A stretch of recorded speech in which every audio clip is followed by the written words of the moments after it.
Président. Le premier ministre avait annoncé en campagne électorale de légers déficits de 10 milliards par année. Nous aurons quoi? 25 milliards de déficit par année comme c'est parti-là. Ça devait durer seulement 2 ans. C'est d'une période indéterminée présentement. Le premier ministre nous démontre encore une fois qu'il est complètement irresponsable avec l'argent des contribuables, et cela sur le dos de nos enfants et petits-enfants. La question est simple. Le premier ministre peut-il dire aux Canadiens, une fois pour toutes, à quel moment nous retrouverons l'équilibre budgétaire? Le très honorable premier ministre. Monsieur le Président, dans les dernières élections, les Canadiens ont eu un choix fort simple à faire.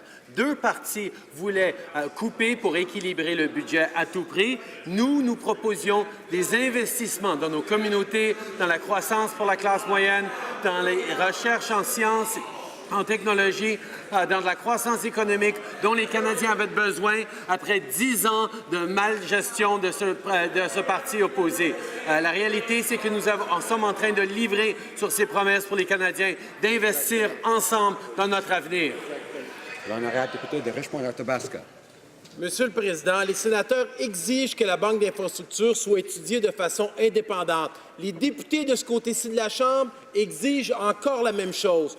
Tous les experts ayant examiné cette banque d'infrastructures sont inquiets des risques encourus et que les payeurs de taxes devront payer ultimement pour cette banque.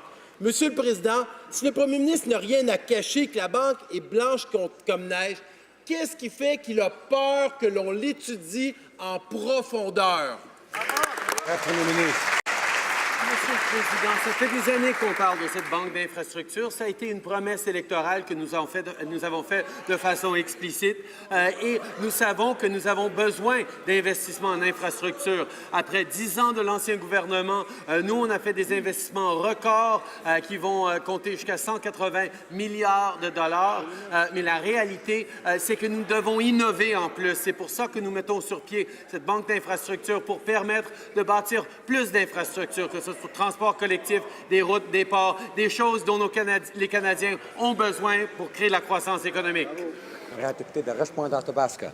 Monsieur le Président, on demande au premier ministre de nous dire à quand le retour à l'équilibre budgétaire et il n'a rien d'intelligent à nous dire.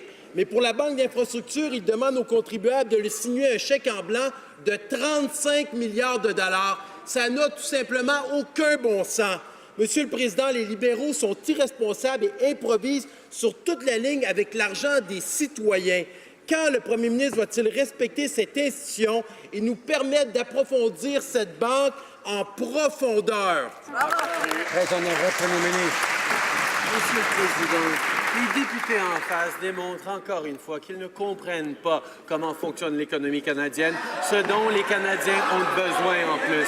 Les Canadiens ont besoin d'investissements en infrastructure, que ce soit en transport collectif, que ce soit en logement abordable, que ce soit en infrastructure verte. Ça fait 10 ans que ce gouvernement, cet ancien gouvernement en face, sous-investit dans nos communautés. Nous savons qu'on a à investir, on a à investir maintenant de façon innovatrice. C'est exactement ce que nous sommes en train de livrer pour les Canadiens.